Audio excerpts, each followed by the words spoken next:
Welcome to the RideShare Guy podcast, where you will learn about the rideshare and mobility industry straight from Harry Campbell, who's got over 5 years experience covering the industry and has talked to thousands of drivers. There's no better place to stay up to date, entertained, and educated. So let's dive in. All right. Sunil Paul is a serial entrepreneur and tech veteran with a background in electrical engineering and brings more than 30 years of experience in tech and innovation to the global climate stage. He's a current co-founder and CEO of Spring Free EV, a startup that aims to electrify fleets across the country with the goal of reducing CO2 emissions by 1 gigaton by the year 2030. Before launching his latest venture, Paul co-founded SideCar, which invented modern rideshare. He also incubated the car sharing marketplace GetAround and made a number of successful investments, including several IPOs such as LinkedIn, all through his venture fund, Spring Ventures. So it's all to say that it doesn't sound like you do too much. You must be a very free guy, huh, Sunil? How are you? I'm doing great. Harry, it's great to be on your podcast and on your video cast after I've known you for a while because of all the rideshare world.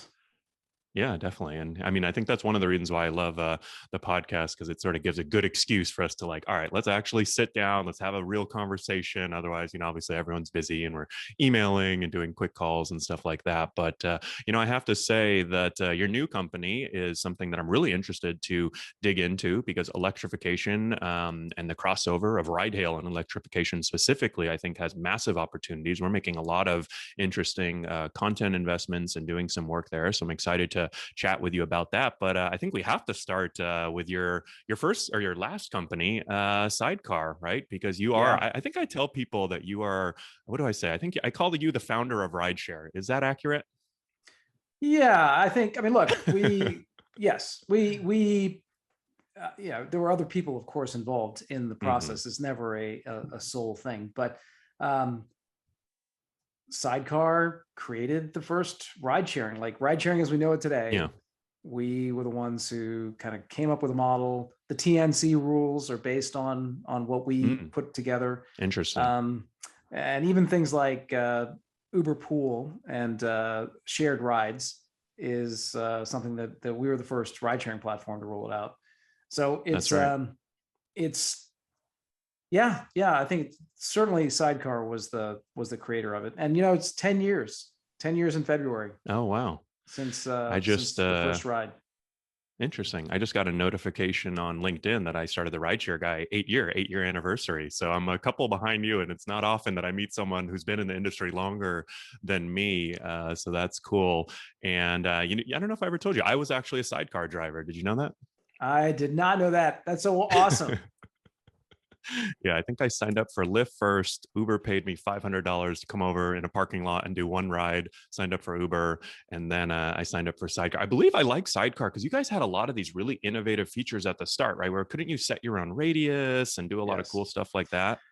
Yeah, the whole philosophy behind SideCar was to give more choice to drivers and to riders, and it sadly was not enough to overcome the huge amount of capital and the other kind of disadvantages we had. But look, we were very innovative and we moved really, really fast. And I have to say, it's been a long time now.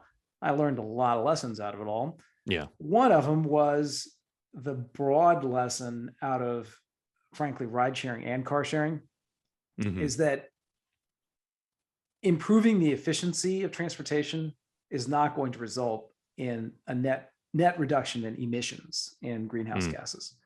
Because the original theory that I had with car sharing and ride sharing was that we could improve efficiency and that would reduce emissions. And if anything, it's probably gone the other direction. That's an interesting point. I mean, I think especially, I think the founders of Lyft, I think at least they share a public, similar sentiment, that was sort of some of their goal, actual ride sharing. I mean, here I am, I'm calling myself the RideShare Guy. And obviously, occasionally someone comes up to me and they're all mad and they're like, it's not ride sharing. I'm like, yeah, I know, relax. It's just a good sounding name. It sounds good. I'm not, tied to it. But, if you ever want to do a full episode on SideCar, we could do that. But I guess my last thing here, what are your thoughts on the current state of the rideshare industry? Well, it is, obviously the big thing that's happened is pandemic. And Yeah. that, I think the whole industry is still recovering from that world. I do think that, I mean, eventually the sort of pooled ride kind of concept will be back. I think that will help on emissions, and hopefully will help with driver earnings. Yeah. Just because, you know, getting more cars, more people in the vehicle is good for both sides, as long as the platforms are willing to compensate drivers fairly for it. Yeah. So yeah, I think there's progress. I mean, honestly, the other big dynamic that's at work is that Uber and Lyft are now public companies, and so the pressure to get to profitability is much greater. It makes them much more focused. They're no longer, Uber in particular, no longer spending money on stuff that, you know, kind of either is never going to pay off or won't pay off for a very, very long time. They're much more focused on how do they get to profitability and avoid making big investments. So I think that, so here's the bad news for drivers, though, in that scenario is that one of their leverage points is kind of squeezing the driver more. And so it's one of many leverage points. You know, there's also increasing prices. There's a lot more. I mean, look, also, I think the increase in regulation is frankly good for the incumbents. One of the things that happens is once you become regulated, it's much more difficult for a startup to enter and compete. Yeah, I think they call it regulatory capture for a reason, right? So interesting. Well, so you started this rideshare company 10 years ago, and I feel like after most people get a taste of it, they don't want much more. They're kind of done with it. But something made you want to come back and start another company in the rideshare space, not a rideshare company, but you know, in the adjacent space. So tell us what made you want to come back, and let's dig into Spring-Free EV. Sure. Well, you know, I said earlier, one of the big lessons learned is that car sharing and ride sharing and gig delivery did not result in the reductions in emissions that I was hoping for. Yeah. And honestly, for those of you who are in the Bay Area, everybody remembers the Day of Orange, like this kind of apocalyptic day where wildfire smoke just made the sky impenetrable, and the sky was orange. Anyway, that day, along with other wildfire days in the Bay Area, just made me realize I got to do more. I cannot just do what I do normally or had been doing, which is investing and board and helping others. That I really need to leverage my experience in ride sharing and my experience in car sharing, my, you know, now decades of experience operating, and also, like, I'm an optimist, so I am not the one who's going to sit around and just cry about it. Like, how do we do something? So Spring-Free EV was kind of born out of a lot of that passion. And what we're doing specifically is we're trying to get to big climate impact.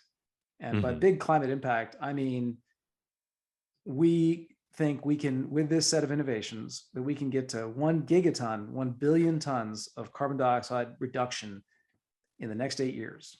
That is a audacious goal, and we sounds like a lot. And the way we get there is by taking advantage of the electric vehicle and how it is so much better economically. So there's kind of 3 things that are better about the electric vehicle from an economic standpoint. Okay. They cost much less to operate. Fuel and maintenance is much lower than in a gas-powered car. They interact with the grid, right? In other words, they get charged. Today, they mostly just get charged, but what is coming is the ability to get a signal from the grid and not charge at the right times to be responsive to what the grid needs. And ultimately, to be able to feed electricity back into the grid. What's known as V2G, vehicle. I think the new F-150 does something like that, right? It does something like that. Yeah, it allows you to, power tools, power your house, theoretically. It has enough power and energy to be able to power your house. And then the third kind of economic disruption is that electric vehicles are going to last much longer than a gas-powered car. So we're taking those three economic disruptions and packaging them into fintech products. And I mean, from a driver's perspective, it is it's effectively a kind of financing product. And what it looks like is, as a customer, you're going to pay cents per mile. Those cents could vary anywhere from, say, 10 cents a mile up to 30 cents a mile, and frankly, maybe a little bit more for specific situations. And that's based on where you're driving, or? It's based on the number of miles you do. It's based on Gotcha. the price of the car. And Gotcha. those are the two big variables right now. Okay. Okay. Ultimately, I think it's also going to depend on other behavior, like, for example, your compatibility with grid and all that, Right. but that's down the road. And so we use that fee per mile, which is affordable because the cost of operating the car is so much lower than a gas-powered car. Paying per mile actually makes sense, and we use that to make the monthly fee, the monthly rental, or the monthly lease payment much lower than it would be otherwise. So that's the core idea.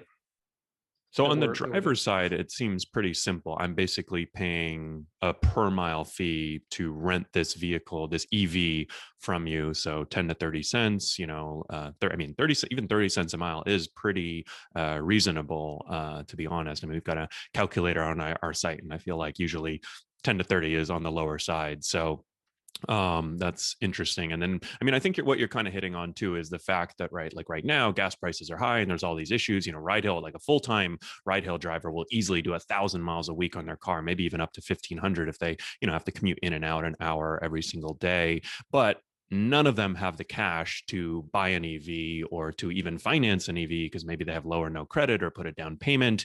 And it sounds like you guys are trying to arbitrage that difference, basically. Like ride-hail drivers are the perfect candidate for EVs, but they don't have the money to get in, maybe is the quick way of saying it, huh? Yeah. Thank you, Harry. We're going to start using that. I was about to say, if you need a marketing man, if you need a marketing person, we should chat later. But that becomes your slogan. You guys become a multi-billion-dollar company. You can buy me a beer. Good deal. Yeah, EVs are very expensive, right? They cost anywhere from 20 to 50% more than the gas-powered equivalent car. And so you need some way to, if we're going to get to these big goals, climate goals, we've got to get the heavy drivers, starting with car sharing and ride sharing, get heavy drivers using these products. And so this is a solution. This is a way to make it happen. I should point out that right now, like today, our product is actually designed for car sharing hosts. So if you go to our website, springfreeev.com, you'll see it's really today organized around car sharing hosts. So if you're on Turo or Get Around or Hire Car, or you have a small rental business that you're renting out directly, we offer a great way to expand your fleet. And that product we call InstaFleet because you can expand your fleet. Now we're gonna launch a new product this fall that we call Free EV, and that's specifically targeting ride sharing and gig delivery. So much more, Well, I'm curious on the car sharing point for a second. I mean, are those guys putting a ton of miles? Is it a good idea if I'm a car sharing person, on Turo, and it's like, wow, these guys that I'm renting to are putting a lot of miles on. I should switch to EV and see a big change, big improvement in my numbers. Yeah. First of all, there's a lot of miles typically. I mean, and not as much as ride sharing and gig, but someone doing 24,000 to 36,000 per year is not uncommon. And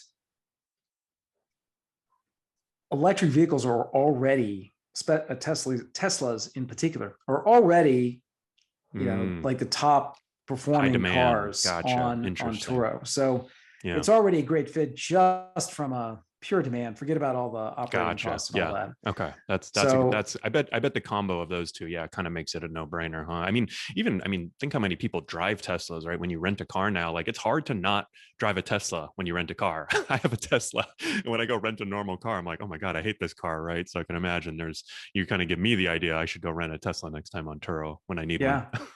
yeah, and we're also now, especially on hire car, hosts are offering the new Nissan Leaf, which Okay. actually has a little higher range, I think. has higher range and is actually a pretty good fit for delivery and for rideshare. Yeah, I think Because it's more affordable. The new one much has more 170 mile range or 60. Yeah. Yeah, that's the base model, and we typically offer the Plus that has over 200 mile range. Yeah. Cool. So you have an interesting sort of financing, right? So I think it's actually pretty clear from the driver's side. If I'm renting, if I'm an Uber or Lyft driver and I want to rent a vehicle from you guys, I pay a fixed cent per mile. And you sort of talked about all the reasons why that makes sense. I think we're pretty aligned there. And so I guess talk a little bit about, like you said, EVs are expensive. So how are you buying them? And I know that you've got some financing. Feel free to explain, basically, I guess you would call this the supply side of your marketplace. Yeah. Well, for starters, as most people know, it's really hard to get cars these days. I mean, used car prices are sometimes more expensive than the new car price.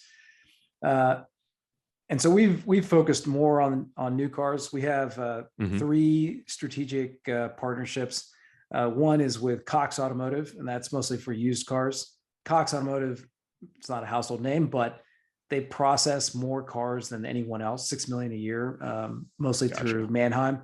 The consumer brand that everyone knows is Kelley Blue Book. They own Kelley Blue Book as well as Auto Trader and lots of other brands. Cool.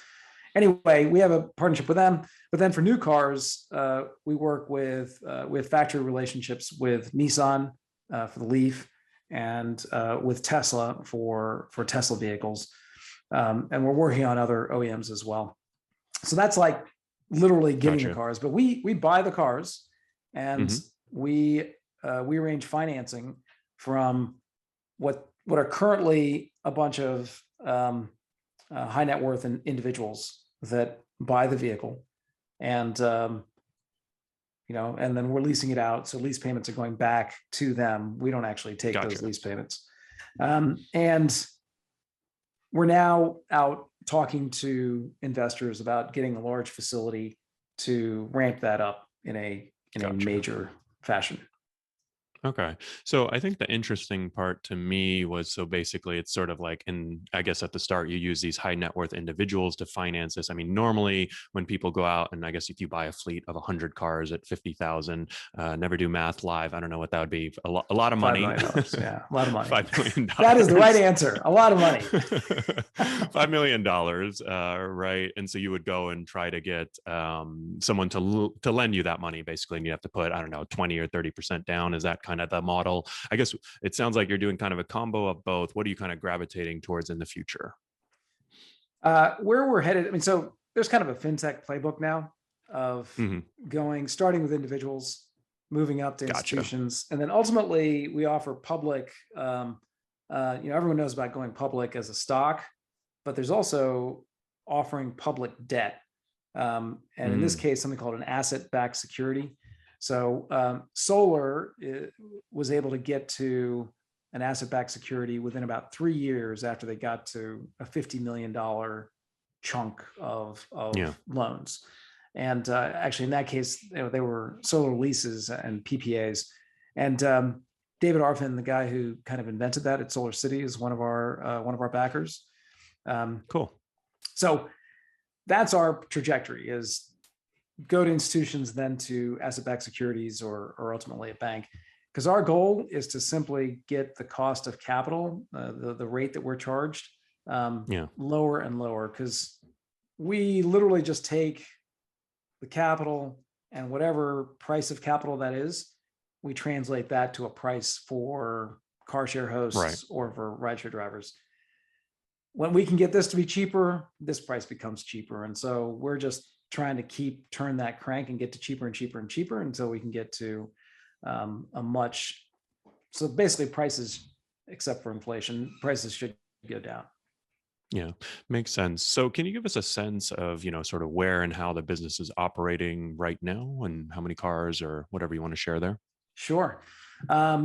We have been expanding since about a year ago is when the first cars went out, again, to car sharing hosts and to also to some startups that are doing similar kind of services. And that, and we've been ramping up ever since then. We have deployed well over 100 cars at this point, and are gearing up to do a pilot gearing up to do a launch of 2,000 vehicles for rideshare and gig drivers this fall. So that's kind of the trajectory we're on. I mean, the goal here is to 10x the scale of what we're doing every year for the next 3 years, and then double, which sounds well, and it is totally doable. It is totally doable. Yeah. What's the limiting factor to your growth right now? Capital. We need. We're out talking today and yesterday and tomorrow and the day after about to different sources of capital. It's it's a category that I know a little bit about. Yeah, because of I mean, solar. 2,000 cars times $50,000 a car, right? Because EVs are expensive. That's $100 million, right? Right. That's right. And I mean, obviously, it's a little different because it's financing, right? Right, but it's still someone does need to pay $100 million. Someone has to pay $100 million. That's right.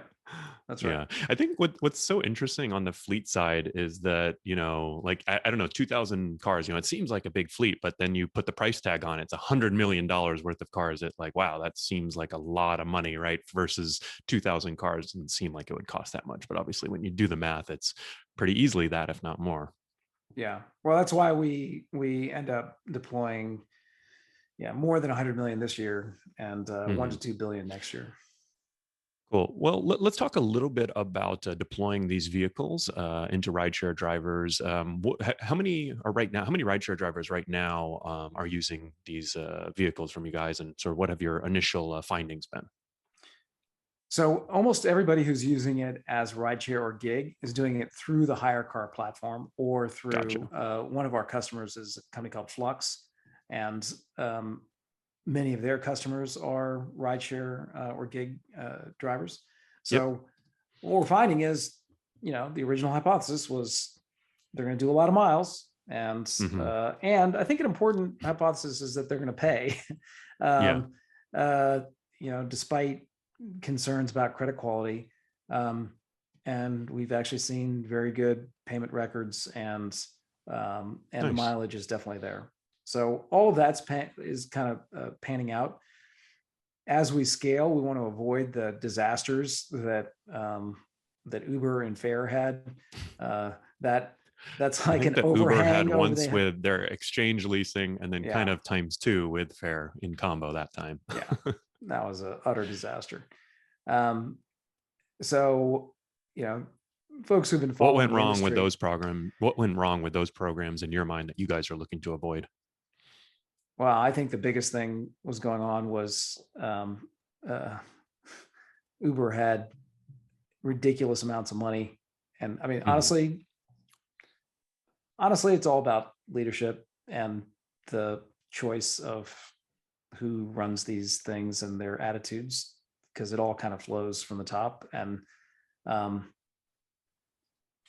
anyway, that's I don't think I need to say anything more about it than that. Yeah. Well, I mean, I guess one thing that I saw personally, I mean, we worked with, we sent a number of drivers to exchange leasing. We sent a lot of drivers to Fare. And I think one thing that I saw with a lot of these kind of high growth, when you get into the vehicle space, like if you screw up, it's going to cost a lot of money. We just talked about how expensive cars are, right? So one thing that I saw was that a lot of the folks, they were so focused on expanding the top of the funnel, they're getting people into these cars who didn't understand this is not a solution for a part-time driver, if you're going to have a weekly rental, right? There's, even doing rentals by the day or, something of that nature, right? If you don't have a car, how do you get to and from the car, right? You kind of want it for weeks or months at a time. And then you need to be ready to drive, right? You got to be ready to put honestly 30 or 40 hours a week, if you've got a fixed, $200-$300 a week payment. I think in your model, if it's kind of based on the miles, it might be a little bit different. But that was sort of the one thing that I saw, like they weren't getting the right people in the,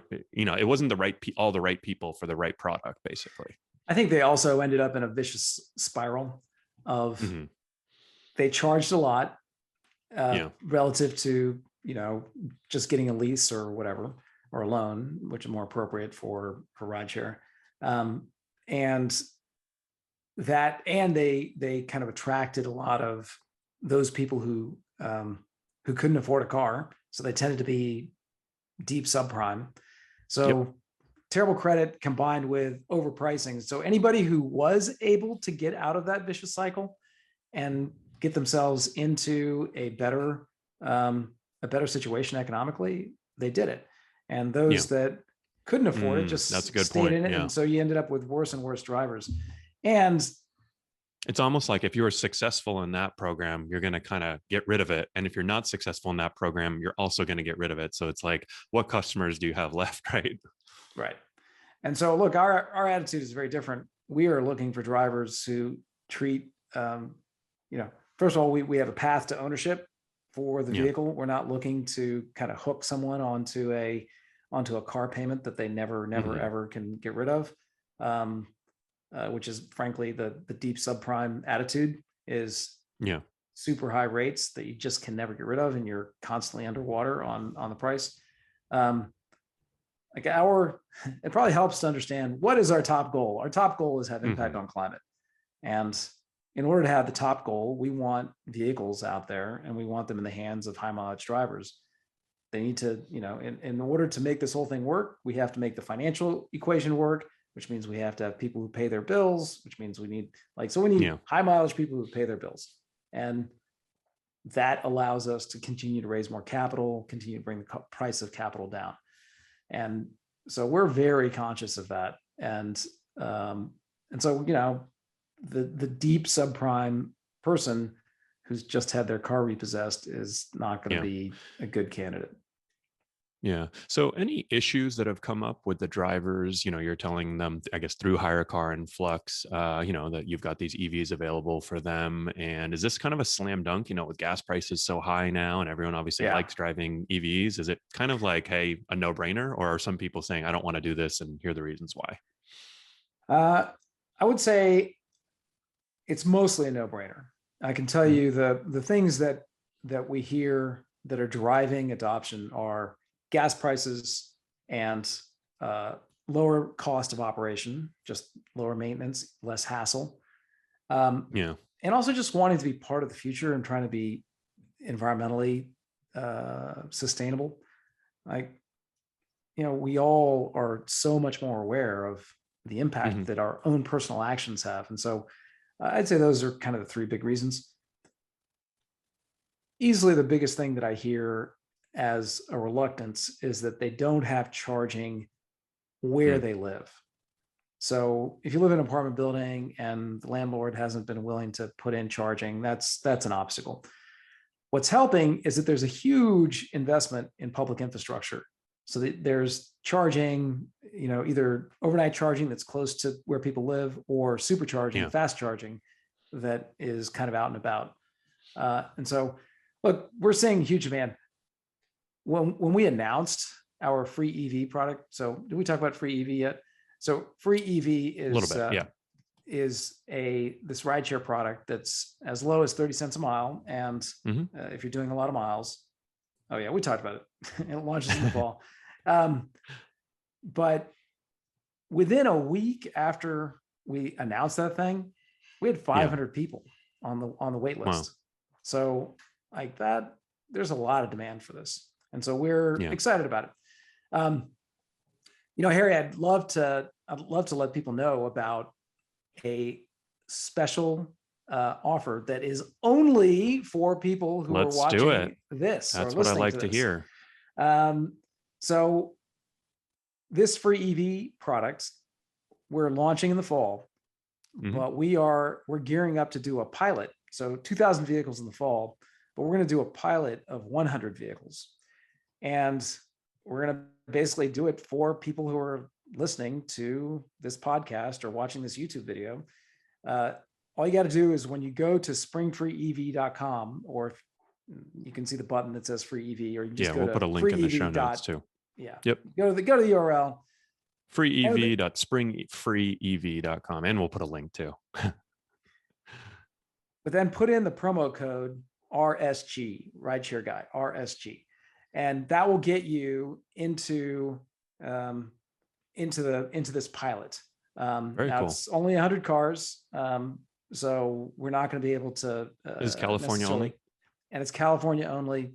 When we roll it out in the fall, it'll be a lot more markets. All the details are on the website, and there are some restrictions, right? Like currently, you need to be 25 years or older. You do need to do a lot of miles, and you need to be on on one of the major platforms, or more than one major platform. Yeah. So yeah, look, this is I'm excited about all the traction, and I'm also excited to do this with RideShare Guy. Yeah, no, I think we've seen, a lot of interest in EVs, obviously, because of the reasons you mentioned, with high gas prices. And we've been investing a lot in, reviewing different EVs. We've got a really cool Ford Mach-E review. We took it out and got one of our EV contributors took it out on Uber and did some Uber driving with the Mach-E, and that article and video. And we've also got, I think, around 1,600 people in our EV Uber and Lyft driver Facebook group. So I'm sure we'll get some good interest there. I want to give you the opportunity to ask me a question too, to round out this podcast. So anything you're curious about, or anything you have been wanting to ask me, and we'll give you the mic for a second. Well, you have seen the ups and downs, ins and outs of this industry, almost from the very, very beginning, only a few years after it started. You got a few years on me. Yeah. So what's your perspective on not where things are headed, but where things should be headed? Like, where should we be heading with the rideshare and gig economy drivers? Like and just overall, like, where should we be headed? Yeah. But I think in particular, where should we be headed with for drivers? Yeah.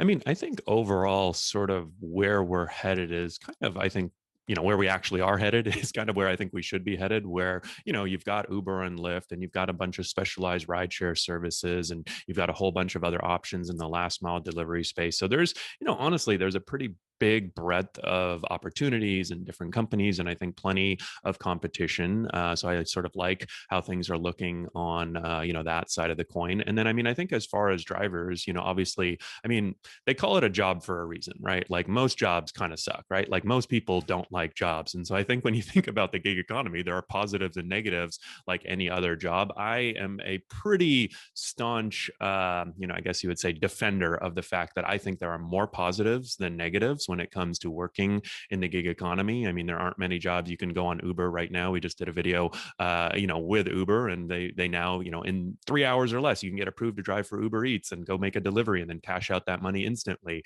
It might not be a whole lot of money, but I can't think of another job in the world where you can be sitting on your couch and 4 hours later have money in your pocket, right? So I think, that's sort of my overall view, not to say that there aren't negatives. And I think that, Uber and, really Uber, because they're sort of the market leader in a lot of this, and all the other, Uber did their gas surcharge, and basically Lyft copied them, DoorDash copied them, Instacart copied them. They're definitely the clear leader in a lot of this. And I think that, they, for a while, they kind of had the run of things, whether it was pricing, whether it was supply, whether it was, regulatory.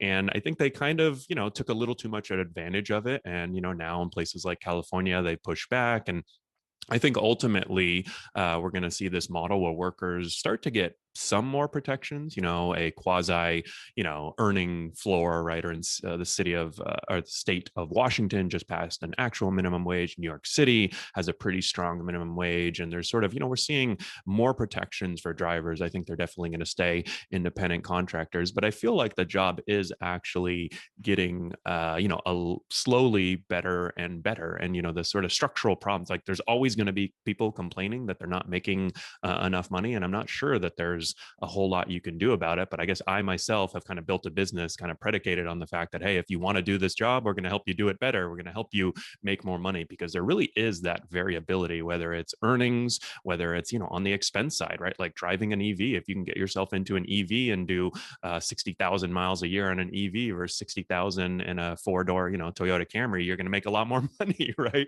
Because your expenses are now lower. So that's sort of where I think, I guess we are and should be headed.